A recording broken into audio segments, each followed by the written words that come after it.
son muy curiosas las relaciones que se establecen, pero por eso hay películas que, aunque son grandes producciones de Hollywood y tal, llegan a hacerte un poco entender, si lees un poquito entre líneas, lo que en realidad nos pasa a nosotros allí. Por ejemplo, hablaba antes de Platoon. Platoon es una película que establece muy bien las relaciones que hay entre compañeros en campo de batalla y te da una explicación muy clara por qué a un periodista o a un soldado el tiro le puede venir por detrás. Por las relaciones internas que hay entre la gente. Porque al igual que te cuento estas relaciones que yo he tenido con esta gente que me he llevado bien, pues ha habido otras veces que no ha sido así. Y los odios, al igual que las risas, son también muy grandes. Tengo la sensación de que donde el carácter de las personas se pone más a prueba, donde se desnudan, es cuando hay miedo. Sí. Y unos responden de manera increíble, admirable, en esas situaciones, y otros con cobardía o con traición, ¿no? En un conflicto te puedes encontrar dos tipos de caracteres que son opuestos, pero ahí es donde yo creo que se desnuda el carácter, cuando vives una situación extrema. Por eso normalmente yo lo que he visto es, y que no me gusta, es el intentar socializar tu problema. Cuando de repente dices, vamos a hablar. Vamos a hablar, ¿de qué vamos a hablar? Quiero decir, con más periodistas, en grupo. ¿Qué es lo que vamos a hacer mañana? O sea, todo el mundo sabe lo que tiene que hacer cuando está en un sitio de ese tipo. Y es peligroso empezar a intentar tomar decisiones colectivas porque tus miedos, que son tuyos, hay mucha gente que se los curan socializando ese miedo. Intentando que lo que te está pasando a ti te pasa menos si ya lo comparte con otra persona. Y si esa persona no lo tenía y a partir de que tú se lo cuentas, lo empieza a tener, tú te empiezas a sentir más a gusto. Y eso es lo que podríamos llamar cobardía, pero bueno, tiene sus... Bueno, yo creo que la percepción que uno tiene del peligro varía según la persona, pero también según la situación. A mí siempre me dieron más miedo las balas, por ejemplo, que Fukushima, con la reactividad. Totalmente. Y sin embargo recuerdo que compañeros que habían estado en decenas de conflictos, no podían soportar en Fukushima, la crisis nuclear después del tsunami de Japón, ese enemigo invisible, esa radiactividad que no podían ver. Que no puedes percibir. Y hubo un momento en que hubo un éxodo de periodistas, todo el mundo empezó a marcharse. Y yo recuerdo que hubo un momento en el que a mí me contagiaron el miedo. Y llegué a poner mis bolsas en el maletero del último coche que se iba de allí.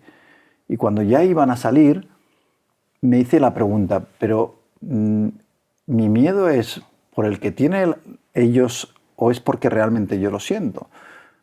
Y decidí que no, que yo estaba cómodo con la situación dentro de los riesgos. Entonces en el último momento saqué las maletas, saqué la bolsa, saqué el ordenador y me quedé. Pero en otra circunstancia, a lo mejor habría sido yo el primero en marcharme. Porque mi percepción del miedo en ese momento era otra, ¿no? Sí, por eso normalmente yo soy crítico con aquellos que quieren hacerlo. Es decir, tú tienes un problema, tú sientes ese miedo, quiero decir, y en este momento te encuentras mal. Me parece bien. ¿Quieres marcharte? Me parece bien. Pero no intentes que los demás perciban ese miedo tuyo, porque lo que estás haciendo es trasladárselo a la gente que a lo mejor no tiene tanta experiencia como yo tengo estos últimos años, que ya estaba en la guerra de Ucrania, en Gaza y tal, y ya llevaba unos años más. Bueno, pero ahí hay mucho egoísmo en el sentido de, este es mi miedo, lo que no quiero es que otro compañero se quede y haga la cobertura que yo no voy a hacer, porque Exacto. Además, de cara a tu propio medio de comunicación, tú quedas como el que se ha marchado. Pero hay otro que continúa informando, ¿no? Y dice, oye, ¿y este por qué se ha ido? A eso viene lo que te contaba de la Primera Guerra del Golfo, cuando el grupo de periodistas se quiere marchar con la lista de periodistas españoles que tenían un salvoconducto, y yo me cabreo, porque es ese miedo lo que les obliga a marchar a toda prisa. Escucha, la guerra empezó ayer, esta guerra va para mucho, nosotros estamos en un hotel, este país nos están echando, pero somos nosotros los que decidimos cuándo nos tenemos que ir. Si tú te quieres ir, vete, pero vete con tu credencial, no me impliques a mí para que yo me vaya. No, pero tenemos que marcharnos todos. No. De hecho, cuando me quedé con aquel papel, fuimos a hablar con un representante del gobierno iraquí en aquel momento y dice, no hay problema, hacemos 2 listas, una para vosotros y otra para vosotros. Ellos se marcharon y yo no me quedé con mi grupo. Por eso, ahora pasó también, cuando el primer día de guerra en Ucrania pasó exactamente, se juntaron. Yo estaba ya en Iman, en dirección hacia el Donbass, y sin embargo me contaron lo que había pasado en Kiev. Se juntaron todos en un hotel, empezaron a hacer, ¿cómo hacemos para salir? Porque esto es peligroso, nos vamos en convoy, mejor que vayamos todos juntos porque así no nos hacen nada. Y al final, si se iban a ir 10, se fueron prácticamente todos y se quedaron muy poquitos. Pero más que nada llamados por el miedo que se generó en el colectivo, es decir, vámonos porque aquí va verdaderamente a pasar algo. Sin embargo, si uno analiza personalmente la situación, la ve con más claridad, porque eso no te ha trasladado nadie. Sí, para mí eso sí, siempre fue importante. Yo viajé solo, siempre. Eso. Hay muy pocas ocasiones, por motivos de seguridad o de presupuesto, que viajé con otros compañeros, precisamente por eso, porque no quería ser influenciado por el entorno a la hora de tener miedo, o al revés. A veces el contagio es, aquí no pasa nada, cuando en realidad tu percepción es que sí hay un riesgo mayor. Entonces, el poder tomar las decisiones tú y pagar tú las consecuencias si te equivocas, me parece que es pero importante. Lo que sí está claro que una persona que se dedica a esto o que está en este tipo de sitios normalmente tiene ya de por sí un exceso de responsabilidad. Y esa responsabilidad le lleva a reconocer mínimo el terreno donde se está metiendo. A partir de ahí, el generar más porque a alguien le está pasando, o sea, bueno, otra cosa es que haya un herido, que haya que sacarlo, bueno, eso ya son otros temas, pero yo recuerdo también en Albania, hace muchos años, iba en un coche metido con un grupo de periodistas. Y empezó a decir uno, bueno, claro, es que estamos en un sitio, no recuerdo el nombre de la persona, pero recuerdo que decía, bueno, es que estamos pasando un sitio muy feo. Ya sabíamos que estábamos en un sitio muy feo. No habíamos oído ni un solo tiro.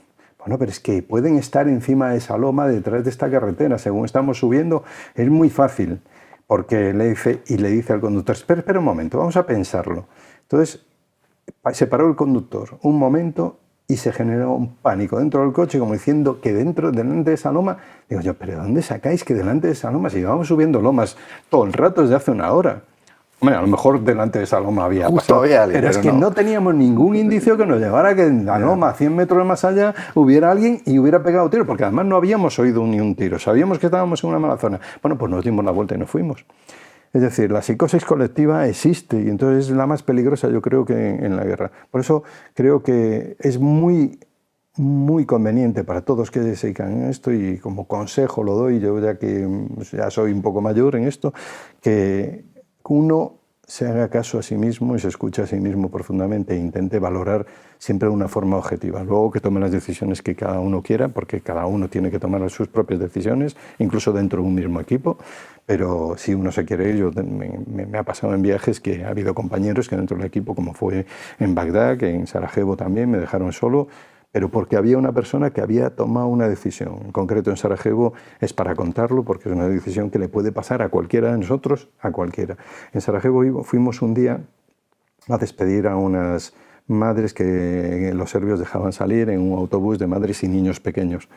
Habían dicho que a las 9 de la mañana nos convocaron para ver cómo salían, grabarlos en los autobuses, cómo se marchaban. Y estábamos en una plaza viendo como, bueno, pues, los lloros de los despedidos, de los padres que se despedían de los hijos y los hermanos más pequeños. Mi compañero se puso a hablar con una chica que tenía como 16 años, que hablaba perfectamente inglés, y al igual que mi compañero empezaron a hablar, contándose lo que estaba pasando. No, pues mi madre se lleva a mi hijo pequeño, le decía a ella, y se lo lleva afuera. Bueno, tengo otro hermano, pero está aquí en la guerra, y mi madre se lleva a mi hijo pequeño y se va a marchar ahora. Entonces estuvieron hablando, bueno, pues 1 hora, 2 horas, 3 horas, según se iba retrasando el convoy. Al final el convoy salió como a las 4 de la tarde, con lo cual estuvieron pues desde las 9 de la mañana hasta las 4 prácticamente juntos charlando. Bueno, nos despedimos allí, el convoy salió, hicimos la pieza. Pasados unos días, siguiendo haciendo la ruta de lo que hacíamos por Sarajevo, nos fuimos al hospital y nos encontramos a esta chica en la puerta del hospital. Mi compañero salió, la saludó, ¿y qué haces aquí? Nada, es que me han dicho que habían herido a mi hermano, que estaba en el frente, y me he venido a ver qué es lo que le ha pasado. Y según está contándole eso a mi compañero, viene un señor de bata blanca, el médico, y pregunta, Yasmina, no sé cómo se llamaba la chica, y se dio la vuelta, sí, soy yo, y con mala cara le dijo algo en serbio-bosnio, y la chica empezó a llorar. Empezó a llorar y que mi compañero, el que había estado hablando unos días antes con ella tanto tiempo, era el que más confianza tenía, pues ella se agarró a mi compañero y se pusieron a llorar juntos. Él, ella, los dos, en un tremendo abrazo, cosa que le puede pasar a ti, a mí, a cualquiera, si te implicas un poco con todo lo que tienes alrededor. ¿Qué pasó? Que al día siguiente se marchó de Sarajevo. Se fue, cogió un coche y se marchó él solo como pudo, salió cruzando las líneas, que fue muy complicadas de cruzar tanto para él como para todo lo que lo hacía en aquel momento, se marchó y nos quedamos Arturo y yo solos. Pero es porque eso le puede pasar a cualquiera, es muy humano tener un gesto así con cualquiera.